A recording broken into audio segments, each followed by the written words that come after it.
మొన్న Jaganmohan Reddy press meet పెట్టి రాజకీయాలకు అతీతంగా ఎప్పుడో 20 ఏళ్ళు 25 ఏళ్ల క్రితం జరిగినటువంటి దగ్గర మొదలుపెట్టి నిన్న మొన్నటి వరకు జరిగినటువంటి వివేకానంద రెడ్డి వరకు అన్నిటిలోనూ చంద్రబాబు ప్రమేయం ఉందని చెప్పే ప్రయత్నం చేశాడు. దీన్ని తెలుగుదేశం పార్టీ కూడా చాలా సీరియస్ గా తీసుకుంది. దీనికి సంబంధించి అచ్చెన్నాయుడు ఒక స్ట్రాంగ్ కౌంటర్ ను కూడా ఇవ్వటం జరిగింది. వాస్తవానికి అచ్చెన్నాయుడు ఒక ప్రశ్న అడిగాడు, అది అందరూ ఆలోచించాల్సినటువంటి ప్రశ్న. ఇప్పుడు జగన్మోహన్ రెడ్డి మాట్లాడిన అన్నిట్లో లేదా మరణాలన్నిట్లో ఎవరికి లబ్ధి చేకూరింది అంటే జగన్మోహన్ రెడ్డికే లబ్ధి చేకూరింది.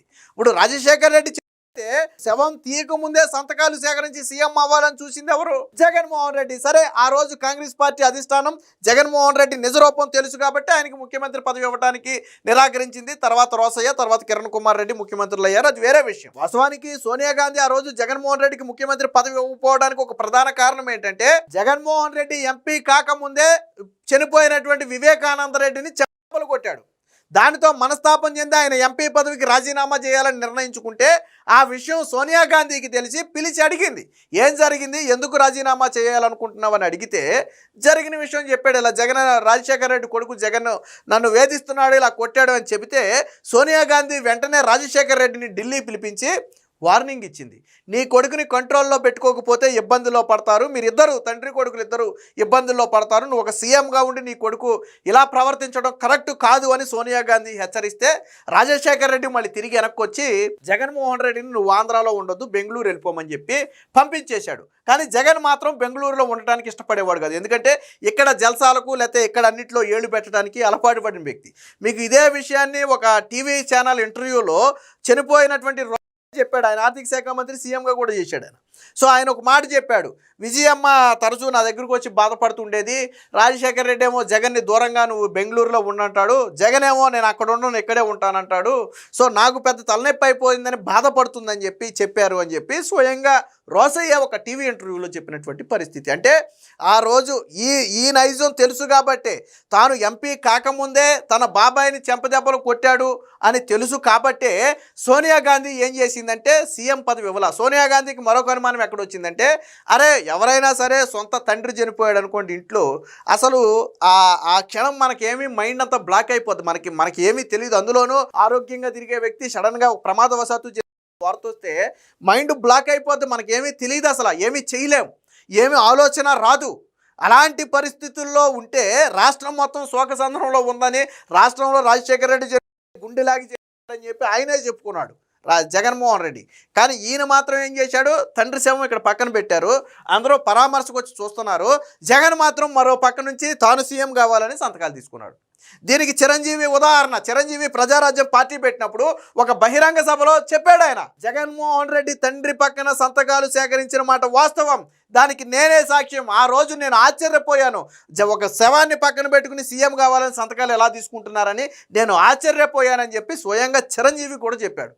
ఆ రోజు ప్రజారాజ్యం పార్టీ ఎన్నికల ప్రచారంలో చెప్పాడు. వీడియోలు కూడా ఉన్నాయి, కావాలంటే మీరు సోషల్ మీడియాలో ఎత్తుకంటే దొరుకుతాయి. అంతా అరే నేను ఇందాక చెప్పినట్టుగా తండ్రి శవాన్ని పక్కన పెట్టుకుని సంతకాలు సేకరిస్తే సోనియా గాంధీ ఏమనుకోవాలా, వీడు సీఎం పదవి కోసం ఎంతకైనా తెగించేటట్టున్నాడని భయం వేసి ఆ రోజు జగన్మోహన్ రెడ్డిని సీఎం చేయడానికి ఒప్పుకోలేదు. రోసయ్య సీఎం అయ్యాడు, అప్పుడు ఆర్థిక శాఖ మంత్రి, తర్వాత సీఎం అయ్యాడు తాత్కాలిక సీఎం.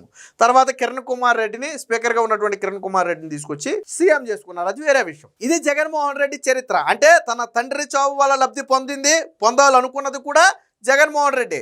మీకు ఇదే జగన్మోహన్ రెడ్డి మా తండ్రి ఆశయం ఏంటంటే రాహుల్ గాంధీని ఎప్పటికైనా ప్రధానిని చెయ్యాలి, సో మా తండ్రి ఆశయమే నా ఆశయం, నేను రాహుల్ గాంధీని ప్రధానిని చేసే వరకు కూడా కాంగ్రెస్ పార్టీ వెంట ఉంటానని చెప్పి అప్పట్లో సూతి కబుర్లు చెప్పాడు జగన్మోహన్ రెడ్డి. ఇప్పుడు అదే రాహుల్ గాంధీని జగన్మోహన్ రెడ్డి విమర్శిస్తున్నాడు, అది వేరే విషయం. అరే ఆ రోజు మరి ఏమైపోయింది, నీ తండ్రి ఆశయమే నీ ఆశయం అన్నప్పుడు, నువ్వు రాహుల్ గాంధీ ప్రధాని అవ్వాలే నా ధ్యేయం అన్నప్పుడు నువ్వు ఎందుకు కాంగ్రెస్ పార్టీలో ఉండకుండా బయటకు వచ్చావు? ఎందుకు వచ్చావంటే సీఎం పదవి ఇవ్వలేదు కాబట్టి బయటకు వచ్చావు.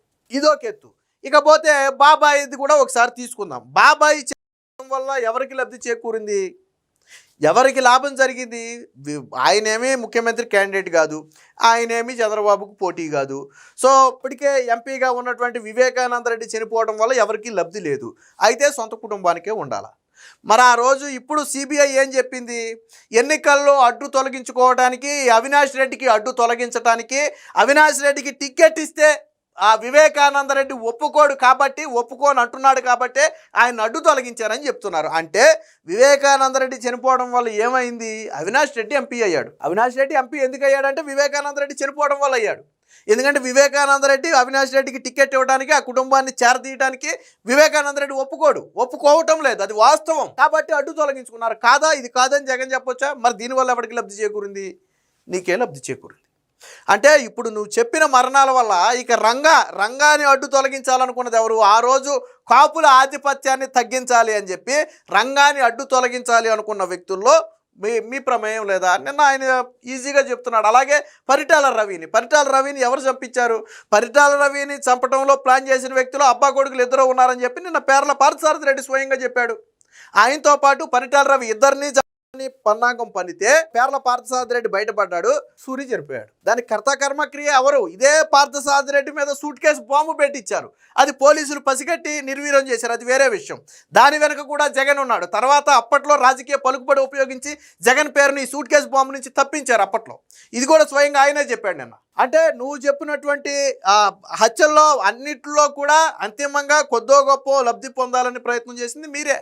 ఇదే విషయాన్ని నిన్న ఆయన కూడా చెప్పాడు, మంత్రి అచ్చెన్నాయుడు కూడా చెప్పాడు. ఒకసారి చూద్దాం ఏం చెప్పాడు. ఆ చావులతో లబ్ధి పొందింది జగనే, ఆస్తులు అధికారం కోసం ఎంతకైనా తెగించడం ఆయన నైజం, రాజారెడ్డిని హత్య చేసిన వారి ఆస్తుల ధ్వంసం, బుల్డోజర్లతో ఇళ్లు కూల్చివేత, నిందితుల్లో అందరినీ చంపేశారు, మిగిలిన పార్థసారథి మాత్రం ఊతకర్రతో నడుస్తున్నాడు. విలేకరుల సమావేశంలో జగన్ తీరును తూర్పారబట్టిన అచ్చెన్నాయుడు. వాస్తవానికి ఈ రాజారెడ్డి హత్య కేసుకు సంబంధించి 11 మందికి జీవిత ఖైదు శిక్ష కూడా విధించారు. అందులో 10 మందిని చంపేశారని చెప్పి, అందరినీ చంపేశారని చెప్పి అచ్చెన్నాయుడు కూడా చెప్తున్నాడు. ఇక ఇందులో మిగిలింది ఎవరయ్యా అంటే ప్రస్తుతం ఉన్నటువంటి పేర్ల పార్థసారథి రెడ్డి. ఈయనే జగన్మోహన్ రెడ్డి నైజం కానీ, రాజశేఖర్ రెడ్డి నైజం కానీ, లేదా రాజారెడ్డి నైజం కానీ బయటపెట్టింది ఈ వ్యక్తి. సో ఈ వ్యక్తి ఏంటంటే ఇప్పుడు నడవలేనటువంటి పరిస్థితుల్లో ఉన్నాడు. ఎప్పుడో జరిగిన ఘటనలు ఇవి. సో అంటే ఎవరైతే రాజారెడ్డి హత్యలో పాల్గొన్నారు అనుకున్నారో వాళ్ళందరినీ కూడా అంతమొందించారు. కానీ నిన్న జగన్ ఏమంటాడు? మా తాతను చంపిన వాళ్ళ జోలికి కూడా నేను పోలేదు, ఎంత మంచోడునో అంటాడు. కానీ ఆల్రెడీ ఆర్థికంగా, రాజకీయంగా అన్ని రకాలుగా వాళ్ళని దెబ్బతీసి చివరికి వాళ్ళ ప్రాణాలు కూడా తీసేశారు. మరి ఇంకా ఎవరు మిగిలారంటే బహుశా పార్థసారథిని చంపలేదు కాబట్టి అందరినీ వదిలేసామని చెప్పే ప్రయత్నం చేశాడేమో తెలియదు. కానీ ఇదే విషయాన్ని నేను అచ్చెన్నాయుడు కూడా మాట్లాడాడు. రాజారెడ్డి నుంచి వివేకానంద రెడ్డి వరకు ప్రతి చావుకు అంతిమ లబ్ధిదారుడు జగనేనని, శవాల దగ్గరికి వెళ్ళి దొంగ ఏడుపులు ఏడుస్తూ తనకెవరూ లేరని నటించడంలో ఆయనకు అలవాటుగా మారిందని చేశారు. వైకాపా ఒక గొడ్డలి పార్టీ, దానికి సమాజానికి హానికరం అనే ఒక ట్యాగ్ లైన్ కూడా ఇస్తున్నాం. రాజకీయ ముసుగు వేసుకున్న జగన్ లాంటి వ్యక్తులు రాజకీయాల్లో ఉండేందుకు అనర్హులను ధ్వజమెత్తారు. సచివాలయంలో ఈయనైతే మాట్లాడారు. గురువారం జగన్ చెప్పినవన్నీ పచ్చి అబద్ధాలని మండిపడ్డారు. 5 ఏళ్ల వైకాపా పాలనలో రాష్ట్రాన్ని చిన్నాభిన్నం చేసి అన్ని వర్గాలను వేధించారు. కార్యకర్తలు, ప్రజల నుంచి ఒత్తిడి వస్తున్నా హింసకు హింస సమాధానం కాదని, మంచి పనులు చేసి ప్రజాభిప్రాయం పొందాలని చంద్రబాబు సూచిస్తున్నారు. అందుకే 2 ఏళ్లుగా రాష్ట్రం ప్రశాంతంగా ఉంది. ఇక్కడ ఇంకోటి ఏంటంటే నిన్న చంద్రబాబు గారి మీద కొన్ని కీలక వ్యాఖ్యలు చేశాడు జగన్. అంటే ఒక రకంగా రాజకీయంగా ఎదుర్కోలేనప్పుడు చేసేటువంటి వ్యాఖ్యలు ఇవి. చంద్రబాబు నాయుడు గుండెపోటు వచ్చి పోతాడేమో, ఇప్పటికే 75-76 ఏళ్ళు వచ్చాయి, వచ్చే ఎన్నికల నాటికి 80 ఏళ్ళు వస్తాయి. బహుశా మొన్న జరిగిన ఎన్నికలే ఆయన లాస్ట్ ఎన్నికలేమో. మావిగన్ అనే పేరెడితే నిదటోనే గుండెపోటు వచ్చి పోతాడేమో, ఈ టైప్ మాటలు మాట్లాడాడు. అంటే జగన్మోహన్ రెడ్డిలో అసంతృప్తి ఏ స్థాయికి చేరిందంటే ఇక చంద్రబాబు అనే వ్యక్తి ఉండగా జగన్మోహన్ అనే వ్యక్తి రాజకీయంగా బ్రతికి బట్ట కట్టలేడు అని భావించి ఈరోజు చంద్రబాబు కూడా కోరుకుంటున్నటువంటి వ్యక్తి జగన్మోహన్ రెడ్డి. నువ్వు చంద్రబాబు గారిని విమర్శించడానికి వయసు ఏమి అడ్డు కాదే. ఆయన 76 ఏళ్ల వయసులో 26 ఏళ్ల యువకుళ్లాగా పనిచేస్తున్నాడు. ఆయన ఈ రోజుకి క్షణం తీరిక లేకుండా దేశం మొత్తం తిరగగల దమ్ము, ధైర్యం, సత్తా చంద్రబాబు గారికి ఉంది. ఆయన తిరుమల నడుచుకుంటా తిరుమల కొండ ఎక్కగలడు. ఈ రోజుకి నువ్వు కొండ సంగ దేవుడెరుగు, కనీసం వంగును కొబ్బరికాయ కొట్టలేవు. నీ కోసం పైకి లేపి కొబ్బరికాయ కొట్టించాలి. నువ్వు ఈరోజు చంద్రబాబు గారి గురించి మాట్లాడుతున్నావు. వంగిన కొబ్బరికాయ కొట్టలేను నువ్వు, తిరుమల కొండను ఏకబిక్కిని ఎక్కగలిగే చంద్రబాబు గారు ఒకటే ఎలా అవుతారా జగన్మోహన్ రెడ్డి? అంటే రాజకీయంగా చంద్రబాబుని ఎదుర్కోలేక ఆయన చావును కోరుకుంటున్నాను. నిదట్లోనే గుండెకి పోతాడేమో, మావిగాని పేరింటే పోతాడేమో. ఆల్రెడీ 80 ఏళ్ళు వచ్చేస్తాయి. వచ్చే ఎన్నికల నాటికి బహుశా అయ్యే చివరి ఎన్నికలేమో, మొన్న ఎన్నికలే చివరి ఎన్నికలేమో.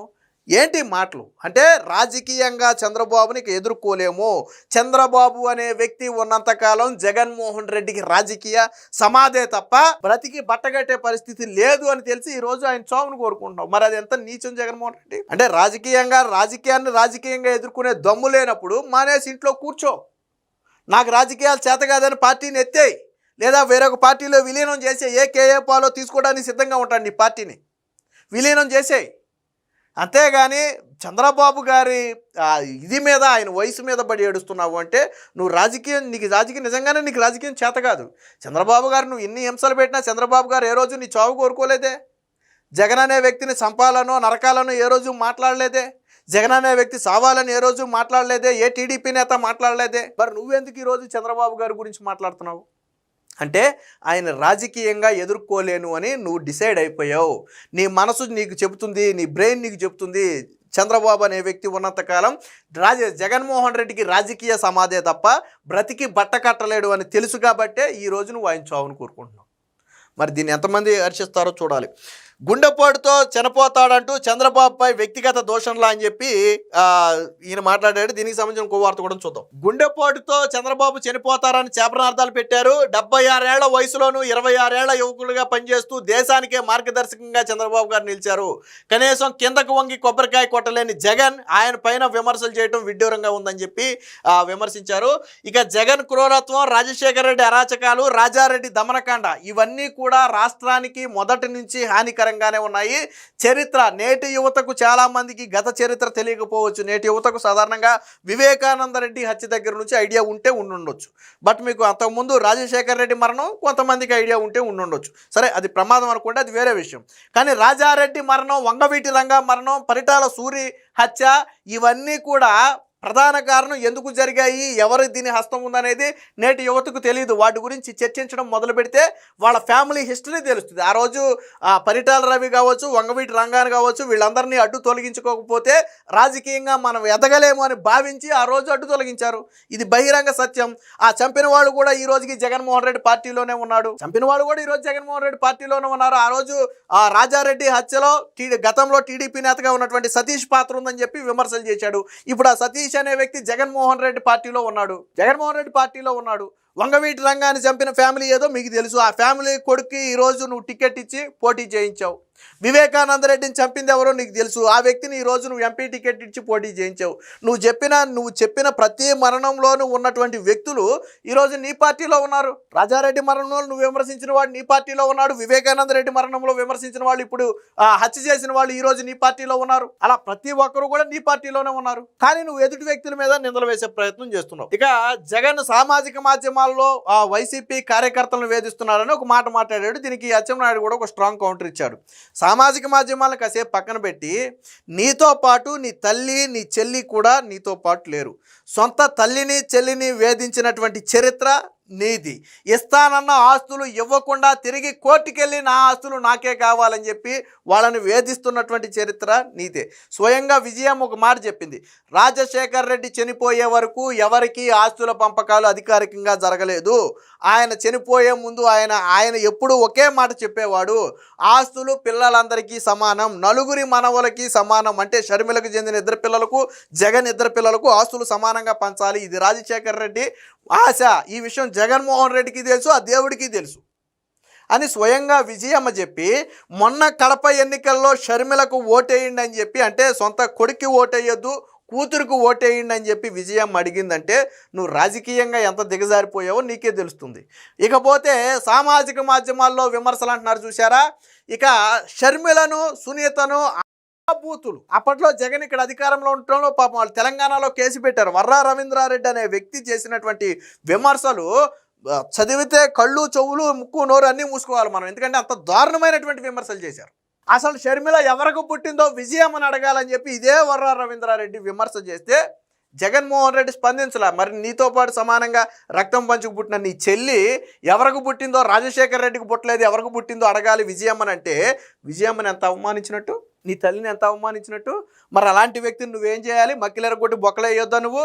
ఆ రోజు నువ్వు దాన్ని ఖండించొద్దా? నువ్వు ఖండించావా? షర్మిల చెప్తుంది వాళ్ళ మీద చేసినటువంటి వ్యక్తిగత దాడులన్నీ కూడా పార్టీ ఆఫీసు నుంచి, వైసీపీ పార్టీ ఆఫీసు నుంచి పనిగట్టుకుని కొంతమంది చేయిస్తున్నారని తెలిసి బాధపడ్డాను అని చెప్పి డైరెక్ట్గా షర్మిల చెప్పింది ఒక ఇంటర్వ్యూలో. నాకు తిట్టినందుకు బాధ కంటే కూడా ఇవన్నీ ఆర్గనైజ్డ్గా పార్టీ ఆఫీసు నుంచి చేయిస్తున్నారనే బాధ నాకు ఎక్కువగా ఉందని చెప్పి షర్మిల కన్నీరు పెట్టుకుంది. అంత నీచమైనటువంటి చరిత్ర మీది. ఇక నీకు తీర్పులు వ్యతిరేకంగా వస్తున్నాయని సోషల్ మీడియాలో న్యాయమూర్తుల కుటుంబాలని అమనాభూతులు తిట్టిస్తే తర్వాత దాని కేసుని సిబిఐకి ఇస్తే తీసుకెళ్లి బొక్కలో వేసారు. చరిత్ర మర్చిపోయావా జగన్మోహన్ రెడ్డి? నువ్వు చెప్పే ప్రతిదీ కూడా నీ పార్టీలో జరిగింది, ఈ పార్టీలో జరగలే. ఈ పార్టీలో ఏ కోర్టు కూడా ఇది తప్పు అని ఎక్కడా చెప్పలేదే. మొన్న ఏం చెప్పింది హైకోర్టు? ఏం చెప్పింది? సజ్జల భార్గవరెడ్డి విషయంలో హైకోర్టు ఏం చెప్పింది? సజ్జల భార్గవరెడ్డి చేసిన పని తప్పు, దారుణమైన, నీచము, ముఖ్యమంత్రి మీద కావచ్చు, ముఖ్యమంత్రి కుటుంబ సభ్యుల మీద కావచ్చు, అంత నీచమైన వ్యాఖ్యలు ఎలా చేస్తారు? పోలీస్ శాఖ సరిగ్గా పనిచేస్తే అంత ధైర్యం ఎందుకు వస్తుందో వాళ్ళకని చెప్పి సజ్జల భార్గవరెడ్డి కేసు విషయంలో కోర్టు గడ్డిపెట్టింది. అలాంటి వారి మీద కఠిన చర్యలు తీసుకోమని ఆదేశాలు ఇచ్చింది. అంటే మీరు ఓడిపోయిన తరువాత కూడా మీ నీచ బుద్ధి మార్చుకోవాలా? జాతీయ గణాంకాల ప్రకారం అత్యంత నీచమైనటువంటి ఫేక్ ప్రచారంలో రాష్ట్రం మొదటి స్థానంలో ఉంది. దేశం మొత్తం 100% ఫేక్ ఉంటే ఒక ఆంధ్రప్రదేశ్లోనే 40% ఫేక్ ప్రచారం ఉంది. మీ పార్టీ చేస్తున్నటువంటి ప్రచారం అది. అంటే మొత్తం అన్ని వ్యవస్థలన్నీ కూడా నీకు అనుకూలంగా మారితేనే, న్యాయ వ్యవస్థ నీకు అనుకూలంగా తీర్పిస్తే మంచోళ్ళు, న్యాయ వ్యవస్థ నీకు వ్యతిరేకంగా తీర్పిస్తే చెడ్డోళ్ళు, పోలీసులు నీకు అనుకూలంగా పనిచేస్తే మంచోళ్ళు, పోలీసులు నీకు వ్యతిరేకంగా పనిచేస్తే చెడ్డోళ్ళు, అధికారులు నీకు అనుకూలంగా పనిచేస్తే మంచోళ్ళు, వ్యతిరేకంగా పనిచేస్తే చెడ్డోళ్ళు. నీకు నీ పార్టీకి అలవాటు అయిపోయింది. గుడ్డలోడ తీసి కొడతాం, సప్త సముద్రాలు అవతలున్న లాక్కొస్తాం. మొన్న పేర్ని నాని కూడా ఏదో చెప్పాడు, కమిషనర్ని, అడిషనల్ కమిషనర్ని తిప్పుతా, నా ఇంటి చుట్టూ తిప్పుతా, ఈ గుమ్మం ముందు నిలబెడతా, వాళ్ళతోనే సలాం కొట్టిస్తా. అంటే బరితెగింపు అనమాట. రేపు మేము అధికారంలోకి వస్తే అధికారుల్లో అంతు చూస్తామని చెప్పి బహిరంగంగా బెదిరిస్తున్నారు వీళ్ళు. ఇది వీళ్ళ చరిత్ర. వీళ్ళు ఇతర పార్టీ మీద, ఇప్పుడు మనం మాట్లాడుకున్న మాటల్లో ఏదైనా సరే ఒక్క ఆరోపణ తెలుగుదేశం పార్టీ మీద ఉందా? తెలుగుదేశం పార్టీని కోర్టులు తప్పు పట్టడం కానీ, తెలుగుదేశం పార్టీ మీద ఇలా నీచమైనటువంటి కామెంట్లు చేశారు వాళ్ళ కార్యకర్తలైనా ఎక్కడైనా ఎప్పుడైనా కంప్లైంట్లు ఉన్నాయా? లేవు కదా. నీకు అధికారం ఉన్నా నువ్వు చేసే పని అదే, అధికారం లేకపోయినా చేసే పని అదే. ఏదేమైనా మొత్తంగా జగన్మోహన్ రెడ్డి మాటలకు నిన్న అచ్చెన్నాయుడు అయితే ఒక స్ట్రాంగ్ కౌంటర్ ఇచ్చారు. ఇప్పుడు అచ్చెన్నాయుడు మాటలు కావచ్చు, లేదా జగన్మోహన్ రెడ్డి మాట్లాడిన మాటలు కావచ్చు, ఇవన్నీ ప్రజలు ఒకసారి చర్చించుకుంటున్నారు. ఎప్పుడో జరిగిపోయిన విషయాలు జగన్ ఇప్పుడు ఎందుకు మాట్లాడుతున్నాడు? అరే హంతకులు చంపాను అని చెప్తున్న వాళ్ళందరూ జగన్మోహన్ రెడ్డి పార్టీలో ఉంటే ఇప్పుడు వీళ్ళ మీద ఎందుకు విమర్శలు చేస్తున్నారని ఇప్పుడు రాష్ట్రం మొత్తం కూడా చర్చించుకునే పరిస్థితి.